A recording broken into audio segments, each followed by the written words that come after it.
1887 খ্রিস্টাব্দে 8,77,203 টাকা ব্যয়ে রোমের সেন্ট পিটার্সের অনুকরণে এফ বার্কলের তৈরি ইতালীয় শৈলীর গঠন নৈপুণ্যে চমৎকৃত কোচবিহারের রাজবাড়ি।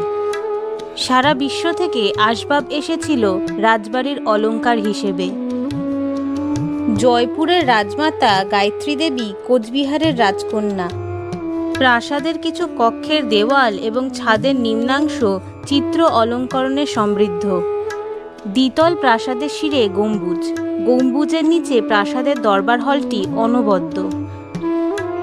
প্রারম্ভিক পর্বে এই রাজবাড়ি ত্রিতল বিশিষ্ট ছিল, যা 1897 খ্রিস্টাব্দের প্রবল ভূমিকম্পে ক্ষতিগ্রস্ত হয় এবং সংস্কার লাভ করে। কোচবিহার রাজবাড়ি উত্তর দক্ষিণে 120 মিটার এবং পূর্ব পশ্চিমে 90 মিটার বিস্তৃত। অতীত রাজপরিবারের সাক্ষ্য হিসেবে